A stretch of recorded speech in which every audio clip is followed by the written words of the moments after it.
뿌리라고 하는 제목으로 하나님의 말씀 전하겠습니다.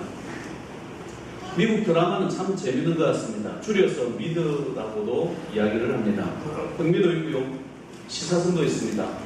근데 연속적으로 진행이 되기 때문에 한 시즌에 10편, 20편까지 이렇게 왔다 갔다 할 정도로 깁니다. 끝날 때마다 너무 재밌으니까 못 보겠습니다. 왜냐면 한번 보는 순간에 끊을 수가 없거든요. 한국 드라마도 비슷하리라 생각합니다. 저의 첫 미드는 뿌리였습니다. 뿌리. 혹시 기억하시는지 모르겠습니다. 킨타 쿤테가 나오죠. 그때 당시는 그다지 이렇게 프로그램이나 드라마가 없었습니다. 많이 봤던 영화가 장구, 텔레비전만 틀면 이런 명절 때 장구, 바람과 함께 사라지다, 또 진흥의 도적, 이런 거 보신 분들은 있으실 거예요. 명절 때마다 틀어줬어요. 명절 때. 그래 다 외웁니다. 뿌리라는 영화는요, 참 안타까운데 연속이었던 것 같습니다. 아프리카에서 노예로 잡혀왔습니다. 고생 이만저만 하는 게 아닌데 그 고생하는 가운데서도 희망을 찾아가는 거예요. 그래 부모님들이랑 다 같이 오늘 뿌리 하는 날이면 앉아서 그 뿌리 보던 그 기억이 납니다. 아마 여러분들도 비슷하리라 생각합니다. 그가 가졌던 소망은 무엇이었습니까? 뿌리를 찾아가는 거예요. 고향으로 가겠다는 거예요. 고향을 찾고 싶다는 겁니다. 어디서 소리를 듣다 보니까 고향 사람들이 모여가지고 노래 부르는 소리에 막 눈물을 흘리고 반갑다고 이야기하는 그런 모습들도 있었습니다. 이 뿌리라는 영화 때문이었는지 70년대 말 80년대 초에 히피족들이요, 외친 것이 자연으로 돌아가자, 고향으로 돌아가자 그래가지고요, 미국의 히피족들이, 흑인들이 다 아프리카로 돌아갔대요. 아프리카에 가서 살려고 갔더니 미국하고는 다르거든요. 너무나 힘들어. 자연과 살기에는 죽는 사람들도 너무나 약도 부족하고 사는 게 너무 말이 아니니까 이제 아프리카로 가는 것은 적고 고향으로 돌아가는 것은 적고 자연으로 돌아가자. 이것이 히피족들의 모습이었어요. 비슷하게 90년대 아마 지금도 그런지 모르겠습니다. 자연으로 돌아가자고 해서 자연식이 좋다, 자연 나라, 자연 이렇게 이야기하는데, 은퇴 후에 그래서 고향으로 기동해서 사시는 분들도 많으시고, 또 어떤 분은 진주에서 한번 만나뵌 분이 계십니다. 산에 같이 우리 교회 나무시물라고 같이 갔다가 한점석 장로님, 이제 장로님 되셨어요. 그 위에 보니까 집이 있는 거예요. 이야, 집을 참 멋있게 지었더라고요. 산 중턱에다가 집을 지었는데 차가 한 대 올라가가지고 산 중턱에서 밑을 보니까 겹겹이 쌓여있는 산의 모습들과 참 아름다워요. 집도 참 대궐같이 지어가지고 참 재미나게 두 분이서 사시는 거예요. 그래서 제가 한마디 했습니다. 이야, 이런 데서 사시니까 참 좋으시겠어요. 공기 좋고 물 좋고. 그랬더니 정생을 하시면서 한번 살아보세요. 좋으나. 왜요? 그랬더니 밤에 한 5시, 6시부터는 아무것도 안 보인대. 사람들도 아무도 없대. 짐승 부는 소리만 왔다 갔다 하고, 다시 진주까지 나가서 뭘 사오려고 해도 사올 수가 없대. 그냥 둘이서만 보고 하는데 처음 한 3개월은 좋았답니다. 3개월 죽고 난 다음부터는 이 집을 팔려고 그렇게 노력했는데 집 사갈 사람도 없대요. 혹시 선생님 집 사실래요? 싸게 드릴게요. 그런 고충이 있는 것 같아요. 자연으로 돌아가면 좋을 것 같습니까? 그곳에 뿌리가 있는 것 같습니까? 본연의 자리가 있는 것 같습니까? 아니라는 겁니다. 명절 때가 되면 고향으로 찾는 것도 어떻게 보면 뿌리 찾으려고, 뭔가 외로움을 달려보려고, 도시 생활에서 어려움이 있으니까 와보는데, 오면 한 3일 참 좋습니다. 아이고 반갑다, 만나서 반갑습니다. 잠깐입니다. 만나서 좋았습니까? 잠깐입니다. 왜 그렇습니까? 뿌리인 줄 아는데 그곳에서도 참 답답한 허무가 있고요, 채워지지 않는 만족이 있더라는 거예요. 내가 생각하는 뿌리가 진짜 뿌리가 아니다라고 하는 거예요. 뿌리인 줄 알았는데 그분도 가지였다는 거예요. 뿌리인 줄 알았는데 자식도 가지였고 부모도 가지였다는 거예요. 뿌리가 아니라는, 근원이 아니라는 거예요. 가짜라는 겁니다. 우리의 뿌리는요, 아버지 하나님이십니다. 아멘. 따라하십시다. 우리의 뿌리는 아버지 하나님이시다. 아버지 하나님이시다. 우리가 이것을 가슴에 못 박아야 됩니다. 이것을 자녀에게 가르쳐야 되고요. 이것을 부모님에게도 먼저 믿은 자녀로서 가르쳐야 된다는 겁니다. 우리의 근원은요, 하나님께로부터 왔어요. 그래서 하나님께로 돌아가야 됩니다. 그곳에 만족감이 있습니다. 그곳에 기쁨이 있습니다. 그곳에 평화가 있습니다. 그곳에 길이요, 진리요, 생명이 그곳에 있다라는 겁니다. 뿌리를 엉뚱한 데서 찾으시면 안 됩니다. 왜 사람이 뿌리를 찾아도 찾을 수가 없을까? 이 맹인이기 때문에 그래요. 알 수가 없습니다. 왜? 죄 때문에. 그래서 죄가 쌓여있는 사람은 하나님을 찾을 수가 없어요. 내가 찾을 수 없다고 없는 겁니까? 아니죠. 한 번은요, 서울에서 오신 권사님이 이제 골프 대접을 해주셔가지고 골프를 치러 갔었습니다. 목사님들, 혹시 치시는 목사님들 있으면 제가 대접할게요 해서 갔습니다. 그러니까 이야기를 하다 보니까 캐디가 남자분이었는데 예수를 안 믿는 거예요. 목사님들하고 치는데 예수를 안 믿어요. 그러다가 주여, 전도할 수 있는 기회를 주십시오. 얘기를 들어보니까 자기 부인도 순천에서 예수 믿는 사람이고 온 가족이 예수를 믿는데 본인만 예수를 안 믿더라. 하나님, 말할 수 있는 기회를 주십시오. 기회를 주십시오. 네, 골프 공을 치면요, 볼을 누가 찾아야 되냐면 캐디가 찾는 거예요. 근데 우리는 골프를 잘 못 치니까 풀숲으로 들어갔어요. 그래가지고 아무리 찾아도 공이 없네요. 이러는 거예요. 그래서 제가 얘기했어요. 공이 없는 게 아니라 공을 못 찾으신 거죠. 마찬가지로 하나님도 마찬가지다. 내 눈에 안 보인다고 해서 하나님이 안 계신 게, 하나님이 없다라고 말하는 것이 아니라 하나님은 아직 못 찾으신 거라고. 꼭 교회 가서 예수님 만나시고 예수님 찾으세요. 그 주간에 교회 갈 때 안보면 장로님 거기 순천에 있는 그 교회 소개시켜드렸거든요. 우리가 실수하기 쉽습니다. 내 눈에 보이지 않는다고, 내 눈에 없다고 없는 게 아닙니다. 하나님을 찾으셔야 되는데 하나님은 이미 여러분 곁에 와 있습니다. 와 계시는데 그분만 영접하시면 돼요. 나의 구주로 모시기만 하면 돼요. 그분이 나의 하나님이세요. 그분이 하나님께서 나에게 주신 근원이시고 뿌리시라는 거예요. 그 하나님이시죠. 우리가 먼저 하나님을 찾는 게 아니라 하나님께서 우리에게 먼저 찾아와 주셨어요. 우리가 죄 때문에 하나님을 찾지 못하니까 사람의 몸으로 오신 분을, 그 하나님을 우리가 이름 붙이기를 예수라, 예수님으로 오셨어요. 우리 죄 다 짊어지시고 십자가에 못 박혀서 죽으셨어요. 사람들이면 다 죽으면 끝이라고 생각을 했는데 미리 살았을 전에 내가 3일 후에 다시 살아날 것이다 라는 것을 보여주셨다. 500명의 제자들에게 보여주셨습니다. 그 500명이 전 세계로 흩어져가지고 하나님이 살아계십니다. 그분이 예수님이십니다. 그 500명이 죽었다가 살아난 걸 보았고, 그분이 죽었다가 살아난 걸 보았을 뿐만이 아니라 하늘나라 올라가는 것처럼 보았어요. 그리고 그 하늘나라 올라가신 것을 보면서 내가 이대로 다시 올 것이다. 그 약속의 말씀을 듣고 너는 날 끝까지 이르러 내 증인이 되라고, 예수 그리스도의 증인이 되라고. 그래서 교회가 전 세계에 세워지고 그 하나님을, 올라가신 하나님을 지금도 만나시는 분이 계시고 지금도 또 찾고 만나고 그 하나님을 경배하기 위해서 이 자리에 우리가 모여 있다라고 합니다. 그분이 우리의 본향입니다. 그분이 우리의 뿌리입니다. 그분이 우리의 생명이라는 겁니다. 이 천국의 삶, 이 땅에서만 살지 말고 저 본향이 있다는 것을 보여주신 분이 예수 그리스도세요. 천국이 있다는 것을 보여주신 분이 예수 그리스도입니다. 이 뿌리가 하나님이시라는 겁니다. 이 하나님과 함께 계시면요, 그 산이라도 즐거워요. 하나님과 함께 있으면요, 도시에 혼자 있어도 즐거워요. 왜 독고 노인, 왜 외로워합니까? 그죠? 하나님과 대화하다 보면요, 물론 힘도 들죠. 기도하는 것이 쉬운 일은 아닙니다. 앉아있는 것이 쉬운 일은 아닙니다. 힘도 들죠. 그러나 주님께서 나를 터치하시고 나에게 건강 주시고 나에게 힘을 주시고 나에게 지혜를 주시고 하나님과 동행하고 하나님과 대화하고 친구랑 있을 때 왜 노인정을 찾는 줄 아시죠? 아시잖아요. 노인정 왜 찾아요? 친구 만나러 가는 거예요. 하루 종일 이야기하고 집에 가면 즐겁습니까? 마음이 뻥 뚫린 것 같은, 또 찾고 다음날도 찾고 그렇게 늙어가기를 원하십니까? 아니라는 거죠. 여러분 이제 100세 인생이 되어졌어요. 지금부터 70세라고 하시면 앞으로 30년을 더 사신다 생각하셔요. 30년 동안 하나님과 동행하시고 하나님 나라를 위해서 일하시고 하나님께서 맡겨주신 사명을 위해서 전 세계 열방을 향해서 가자는 거예요. 그곳에서 하나님 일을 하자는 겁니다.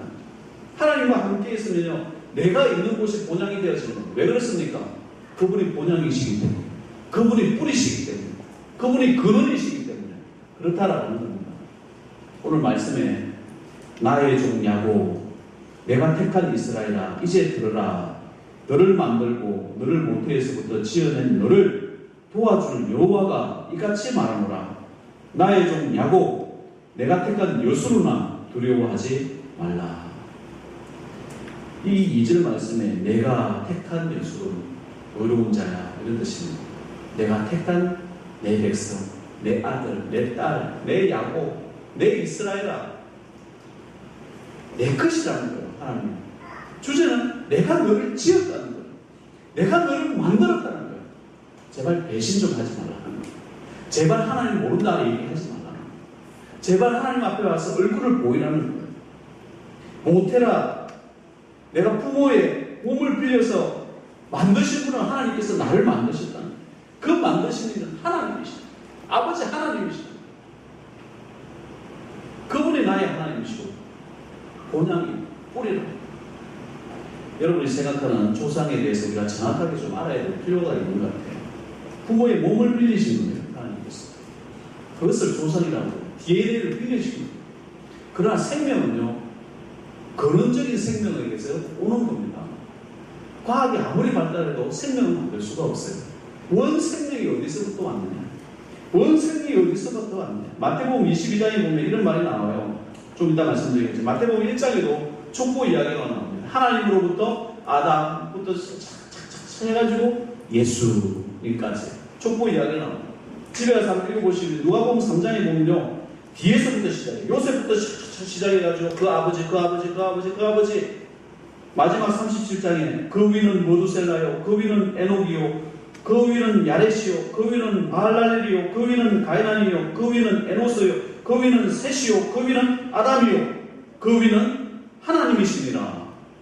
생명의 족보가 그대로는 여러분의 아버지 2000년 BC 2000년 올라가고, 그리고 다시 2000년 또 올라가고, 또 2000년 올라가다 보니까 그 위는 하나님이 여러분의 조상이라는 거예요. 여러분의 뿌리라는 거예요. 여러분의 근원이라는 거예요. 하나님께로부터 왔음을 증명하고 있다라는 거예요. 그러니까 마태복음 22장에 보면요, 이런 말이 나와요. 7 형제가 있었는데 이제 예수님을 책잡으려고 이 못된 것들, 이 사두개인들이 하는 이야기입니다. 큰아들이 이스라엘 문화는 이런 것이 있었어요. 후손이 있어야 그 땅을 물려받도록 돼요. 그 가족의 땅이 딱딱 정해져 있었거든요. 그럼 가난해서 망했다 하더라도 50년이 지나면 그 땅을 다시 그 가족들에게 돌려주는 그게 있었습니다. 그러다 보니까 후손이 중요했었어요. 족보를 이스라엘처럼 따지는 나라도 없어요. 7 형제가 있었대요. 그러니까 7 형제가 결혼을 해서 큰 형이 죽었어요. 그럼 형수가 큰 형을 위해서 둘째 아들하고 결혼하는 모습이 있습니다. 결혼을 해서 누구의 아들을 낳아주냐면 그 큰 형의 아들을 낳아주는 거예요. 근데 이 둘째 아들도 형수랑 결혼을 했는데 둘째 아들도 죽었네. 셋째 아들도 형수랑 결혼했는데 셋째 아들도 죽었어. 다 7째 아들까지 다 해서 죽었다고 한다면 부활하고 난 다음에 이 형수는 이 여자는 누구의 아내가 될 것입니까? 이것을 예수님께 질문을 했어요. 그때 예수님께서 대답하신 말씀이 있습니다. 뭐라고 얘기하셨냐면, 예수께서 대답하여 이르시되 너희가 성경도 하나님의 능력도 알지 못하는 거로 오해하였도다. 부활 때는 장가도 아니가고 시집도 아니가고 하늘에 있는 천사들과 같으니라. 이렇게 말씀하셨어요. 우리가 육체를 가지고 있을 때는 부모, 형제, 친척, 일가 친척이 있지만 죽었다가 다시 부활했을 때 하나님 앞에 섰을 때는 천사들과 같다는 거예요. 그러니까 일가 친척이 아니라 영혼 대 영혼으로, 생명과 생명으로, 하나님과 종으로, 주인과 종으로 만나게 된다라고 하는 거예요. 원래 천사와 같은 거룩한 형상을 회복하는 것이지 이 땅에서처럼 부모와 자식의 모습이 아니라는 것입니다. 하나님이 진정한 우리의 아버지가 되시고 나는 그분의 자녀가 됨을 말씀해주고 있다라고 하는 거죠. 그렇다면 제사를 보십시오. 제사를 지내는 것이 우리의 뿌리가 된다는 거예요. 공자의 나라 중국도 제사를 버렸어요. 제사 아무것도 아니라는 거예요. 일본도 제사를 버렸습니다. 다 버렸습니다. 한국만이 자기가 공자의 나라이냐? 한국만이 제사를 지키고 있어요. 자기 지키는 것이 가치가 있느냐? 어리석은 일을 한다라는 거예요. 지난 8월 29일인가 경술국치라 해가지고요 마을에 방송을 했습니다.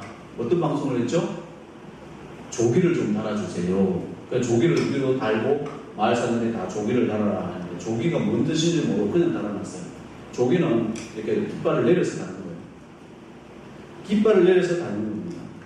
그날 일하다가 이렇게 정자나무에 앉아 있는데 뭐 동네 분들 와서 이야기를 하는 겁니다. 뭐 나라 빼앗겼는데 뭐 어쩌고저쩌고 얘기를 해서 나라를 빼앗겼는데 누구 때문에 빼앗긴 줄 아세요? 제가 질문했어요.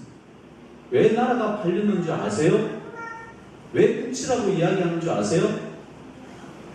이 제사 지내던 유학자들 이 향교 때문에 이렇게 죽은 거 우리나라가 빼앗긴 거 그거 모르세요? 라고 얘기를 했어요. 3.1운동 때 유교 가진 사람들 한 명도 참석 안 했어요. 31명 중에 반 이상이 크리스찬들이었습니다. 기독교인들이 나와서 대한독립 만세 나라 대체하겠다고 이렇게 소리 높여 하다가 다 죽었어요. 많이들 죽었죠. 유교 선비들은 다 도망가고 어디서 제사 지내고 있는지는 모르겠는데 내가 군이 나서 그런 얘기를 좀 한번 해줬습니다. 그런데도 나라를 판 상징이 나라를 팔 수밖에 없었던 그 상징이 제사를 지낸다는 게 그게 국치가 아니겠냐고. 명절 되면 거기서 제사하고 있는 게 그게 국치가 아니겠냐고. 제사하다가 나라 망하고 나라 팔았는데 그게 국치가 아니겠냐고. 그런데도 제사를 합니까? 라고 했더니 전도사님 나도 그렇게 생각하구만. 제가 아직도 전도사님이고 하는 거예요. 전도사님 아직 나도 그렇게 생각하는 거예요. 주변에서 하니까 체면 때문에 하지 뭐 하고 싶어서 해요. 말을 갖다 이렇게 슬쩍 돌리더라고요. 하고 싶어서 하냐고. 그러면 안 해야죠. 제사 지내는 것이 뭐 큰 자랑인 것처럼 경술국치의 뿌리가 뭐냐? 이 제사입니다. 유교의 제사.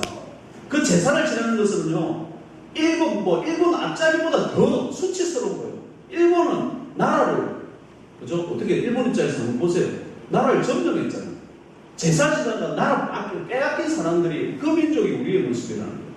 그 제사는요, 귀신한테 예배 드린다, 뭐 이런 거 떠나서 경술국치의 근원이고 뿌리라는 거예요. 제사 지내는 것이 수치가 아니에요. 수치입니다. 자기가 무슨 양반이나 큰 양반이나 되는 것처럼 양반일수록 회개해야지. 나라의 문제를 회개해야 되죠.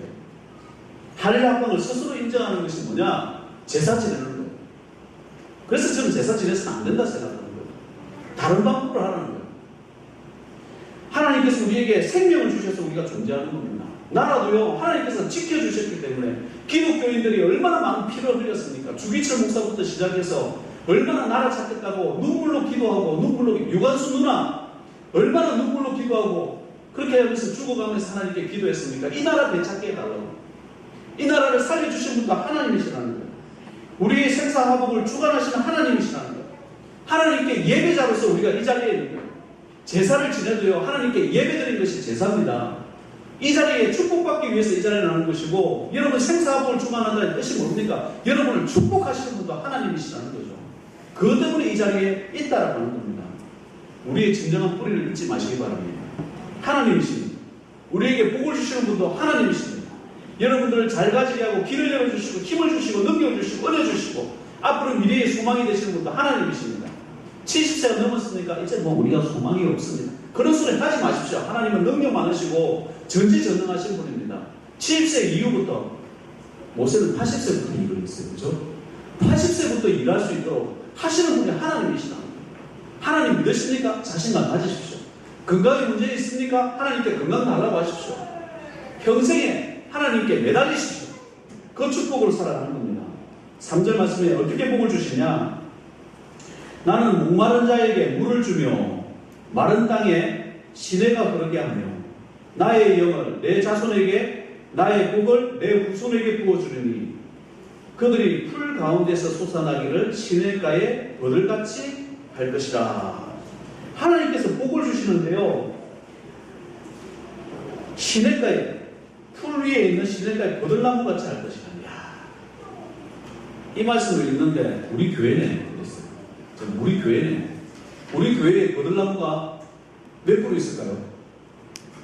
3그루 있습니다. 세 보세요. 어디 숨었나? 3그루가 있어요. 이 버들나무는 참 귀한 버들나무래요. 이게 잎사귀가 이게 컬이면 이게 곱슬머리처럼 이렇게 고부러져 있는 그런 거예요. 버들나무 종류가 세계에 300종이나 되는데 참 귀한 종 3종이 이렇게 와 있는 거예요. 물을 뿌려주니까요, 이 버들나무는 물을 맞으니까 아이고 살겠어요 하고 막 이렇게 사기를 내는 것 같아요. 막 춤을 추는 것 같아요. 이렇게 막 물을 이렇게 지금 버들나무 그 중심에다 놔뒀어요. 막 물 먹고 자라는 나무예요.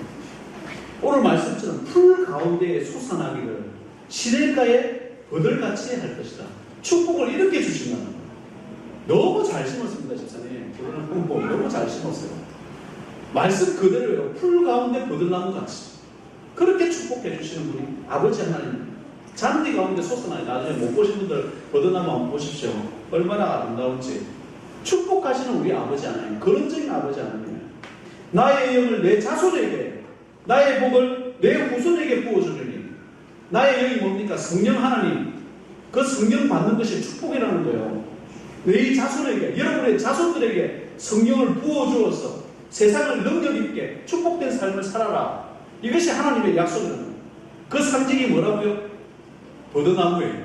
풀 위에 버드나무 같이 아름답게 시냇가에 심은 버드나무 같이 그렇게 풍성한 모습을 보여주겠다는 거예요. 그게 아버지 하나님께서 주시는 상징이라는 겁니다. 축복의 뿌리, 축복의 근원도 아버지 하나님이시라는 걸 잊지 마시기 바랍니다. 여러분을 축복하고 자녀들을 축복하고 후손들을 축복하는 거 잊지 마시기 바랍니다. 하나님께서 축복하신다 하더라. 이번에 명절 때 오면 하나님이 축복하시는 그 축복을 믿어라. 하나님 잘 섬기라. 이런 이야기를 하십시오. 성도 입에서요, 운이 좋았다 이런 말 쓰는 게 아닙니다. 신년 운세 꼬았다 이런 거 귀신 성교 귀신에게 제사하는 사람들이나 운으로 살아가는 사람들이 쓰는 겁니다. 부모 배경이 금수저니 은수저니 또 요즘에 흑수저도 있다면요. 이런 말을 하는 게 아닙니다. 부모에게 주신 축복은 부모에게 주신 축복이요. 자녀들에게 주신 축복은 자녀들에게 주시는 축복이 따로 있습니다. 그걸 하나님께 매달리면 주시는 거예요. 하나님께 축복을 못 받았습니까? 그러면 하나님께 기도하십시오. 달라고. 매달려 보십시오. 하나님께서 알지 못하는 방법으로 놀라운 방법으로 축복하시는 분이 하나님의 속성이에요. 그 자녀들을 축복하시는 게. 축복을 받았습니까? 하나님께 감사하십시오. 선교도 하시고 주님의 일도 감당하시라는 거예요. 우리의 가정에, 우리의 기업에, 우리 교회에, 우리 나라의 뿌리는요, 아버지 하나님이세요. 여러분이 예배하는 하나님이세요. 여러분이 섬기는 예수 그리스도라는 겁니다. 가정도요, 창세기부터 잘 한번 읽어보십시오. 하나님이 세우셨어요. 그런데 하나님을 믿지 않는 사람들은요, 가정을 우습게 합니다. 특히 이 무당들 하는 말 잘 들어보세요. 가정 다 깹니다.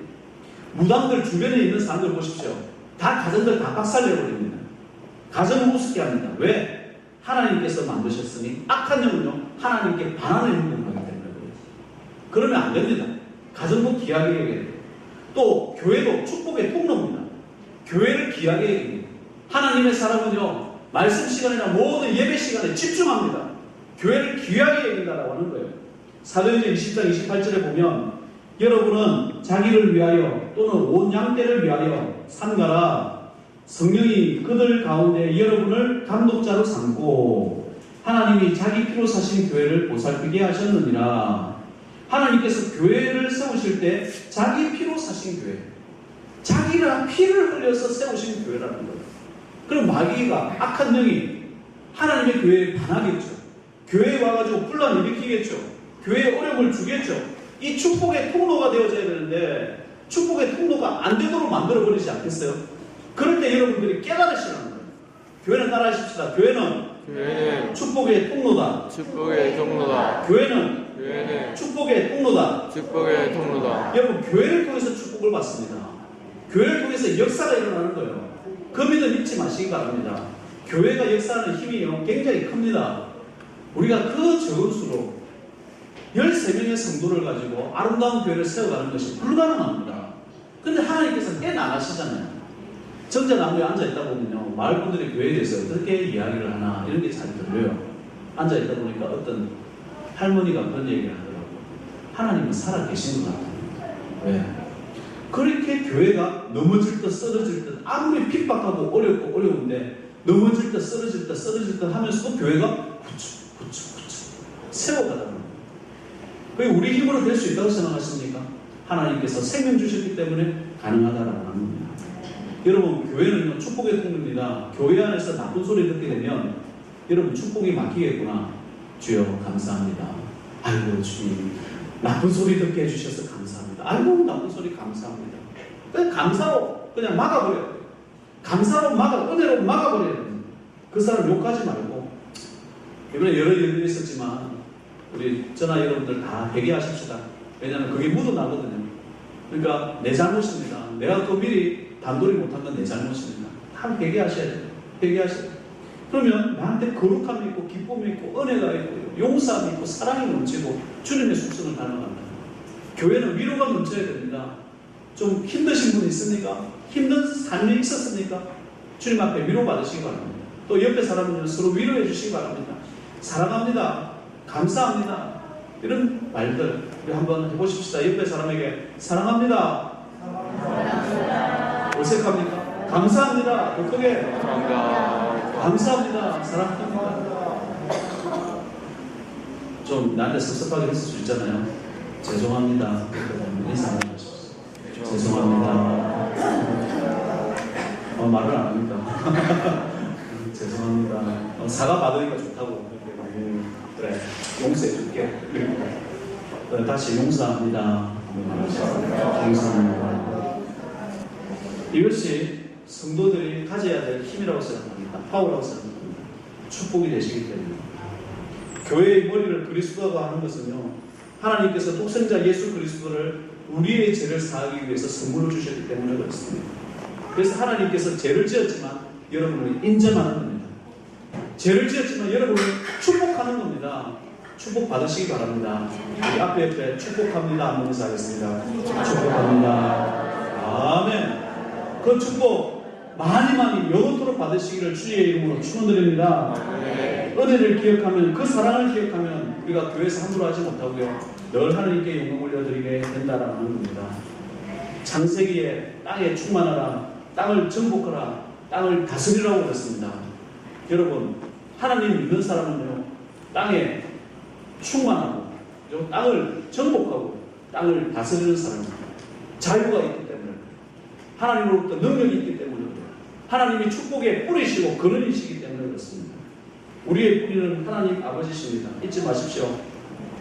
늘 그분께 경배하고 그분과 함께하는 믿음의 종 되시기 바라고, 자유인으로서 담대하게 살아가시기 바랍니다. 아프신 분 있습니까? 그냥 딱 잡고 기도하십시오. 주여, 나와 함께 하시는 아버지 하나님 믿습니다. 예수님 낫게 해주십시오. 문제 있습니까? 두 손 쫙 펴고 그 가정에다 내놓고 이야기해주십시오. 사탄아, 예수 이름으로 떠나가라. 주님께서 이곳에 함께 계신다. 그래서 선포하십시오. 그리고 주님께서 주시는 그 축복을 누려가는 자유인, 정복자, 개척 정신을 가진 크리스찬들 되시기를 주의 이름으로 축원드립니다. 살아계신 아버지 하나님 은혜를 감사합니다. 우리의 뿌리는 아버지 하나님이십니다. 늘 하나님을 의지하고 하나님과 함께하는 삶이 되기를 원합니다. 우리를 축복하시는 분은 아버지 하나님이십니다. 축복의 뿌리를 잊지 않게 하시고 늘 하나님께 경배하고 예배하는 삶이 되게 하시고, 아버지 하나님 나에게 자유와 근세를 주셔서 늘 하나님께 감사와 믿음으로 살아가는 믿음의 종들 되게 하여 주옵소서. 뿌리를 찾는 것 쉽습니다. 하나님만 찾으면 됩니다. 하나님과 함께하는 삶이 되게 하여 주셔서 남은 인생 동안에도 아버지 하나님 복된 인생, 축복받는 인생, 빛과 소금이 되는 인생, 많은 사람들이 나를 따라오는 인생이 되어질 수 있도록 인도하옵소서. 예수님의 이름으로 기도드리옵나이다.